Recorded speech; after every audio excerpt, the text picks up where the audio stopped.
Hello friends, in 2012 the Max Planck Institute, or the reputable German Max Planck Institute, the law section, invited me to a conference in Erbil in order to present the structure and principles of the Kurdistan Regional Government.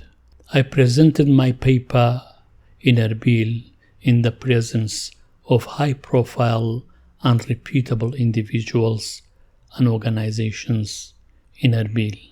That was on the 27th and 28th of November 2012. A watered-down version of this presentation was also presented in South London. Despite the passage of time, I believe the presentation still makes some useful and productive comments about the future and the past of the Kurdistan regional structure and principles. It is sad to see that the region has declined regionally, nationally, and internationally, and I don't believe it's a viable entity anymore as I hoped in my presentation. I hope you enjoy it and I hope you find it productive. My talk today is about establishing Kurdistan region of Iraq as a strong and stable political entity that gains the respect of the international community. We have been talking about, I think this session in particular is about the state of Kurds, and obviously if Kurds don't establish themselves as a viable political entity, it will be very difficult for Kurds to be recognized internationally. My talk is just for Iraq, KRG, Kurdistan region. So the first part, I'm going to develop the current model of the socio-political situation of the Kurdistan region. And the second part, I'm going to develop the characteristics of that, and then I recommend and I conclude. First of all, just to make sure we are all agree what we're talking about, just in case I came to a wrong conference. We're talking about Iraq, and that's where Iraq is in the region. Iraq is a very important part of that region because it is like it has been always a buffer zone between two different cultures, two different religions, two different languages, and so on. It's also important to recognize that Kurdistan, current Kurdistan region, is a very prosperous and is a very rich place for different ethnic and religious people. That's important when we are talking about human rights and we are talking about establishing Kurdistan as a viable entity, because respecting them very important. We must not forget that Kurds in any part could influence Kurds in other parts, and I think if the KRG, which is like leading now, if can establish itself as a viable entity, I think it will create a blueprint or a model for others. So this is why the KRG is very important, I believe. First of all, it's for our first attempt ever in the history to establish a state in that environment. If we cannot establish themselves as a viable entity, it will be very difficult to convince other parts. And also, where other parts of Kurdistan, say in Syria, in Turkey, in Iran, are going to devolve, and there's no doubt the region is changing, its trouble is going to devolve.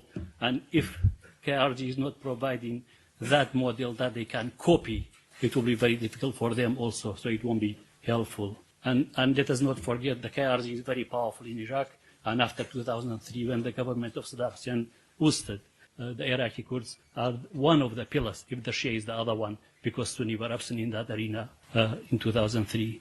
Kurds can be very influential in Iraq. I have developed a physical model of a socio-political entity in Iraq. What it shows that Kurdistan is two geographical regions. One is run by KDP, and the other one is run by PUK. And you can, these are the real rulers, the real powers within these boxes. And there's a strategic agreement between the leaders of these two groups, whatever you call them, in order to run Kurdistan. Of course, KDP is not strong in the PUK region, but I believe KDP is ruling PUK region through PUK, if that makes sense. The other important point about this to make is these are really the real power. We have elections, it's true, but it's nothing. Today, even if we take the elected government, elected parliament, and also opposition out, nothing will happen in Kurdistan. So even if you take all the elected parts, take the government out, take the parliament out, the opposition out, they will still rule. So even if you fight in Kurdistan for the parliament, for the government, you have already lost because it has no power. And that the situation needs to be changed. I talk about geographical locations of these. Of course, this is the green. I know it's all yellow here. This is the green, and that line separates between them. This is PUK region, that's KDP region. So what I've shown you was a physical model. This is the logical model of that physical model. The logical model shows that we have executive power through the security and intelligence services, media and religious and ideology rules everywhere. That's the model. Okay, what's the characteristic of this, what we are seeing today? I have probably a couple of slides. The first one, I will talk about control of the political system. Of course, the separation of power does not exist, but that's natural because if you have all the powers within like a political group, a clan, whatever you call it, the separation of power will disappear. And that is not a viable solution for the region. And of course, the political groups and the clan, the vehicle to achieve that. All the powers are centralized. You like it or not, even if you have like employ a civil servant, it goes to the top. Rule of minorities, of course, it's no doubt minorities will rule. And then you always hear in the media, and they could try to glorify the ruling elite in order to justify the rule. My second slide on this. Control of the society. They are civil society, they are organization, but it's all control to some degree or another. I think the concept of citizenship does not exist. People are loyal to a political group. Reducing society to a political group, I think in that attempt, one can argue that the society will be reduced to that structure I have shown you. There are no institutions like democratic institutions, like all these institutions we see in the Western world. And of course, conflict and instability become one of the marks of the society. How that can be achieved, I think that's a very important question. And of course, the finance and economy will have an important role in that. The official figures of civil servants in Kurdistan is 1.2 million people. If we take a population of 3.5 to 4 million people, women, children, I don't know, adult, and so on, that figure will probably be, I would say, the majority of the workforce. So effectively, everyone in Kurdistan works for the same employer. And you know how the power of that employer now, because if you don't vote for him, he will sack you. And that's not a very healthy environment. And that's what centralizing employment is.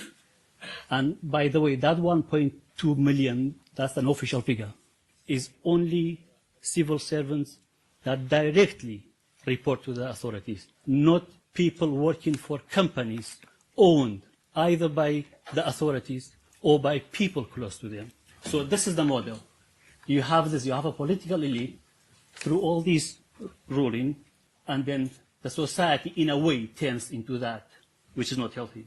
So if you look at any institution, whether it's parliament, government, education, mosques, whatever, that structure will appear. In a way, the society becomes that. So it will be very difficult to have creation or creativity. Okay, well, what I recommend, the first thing, the powers need to separate. I know there's parliament, there's government, and also there is judiciary, but now all mixed, or they are like there, they have no power.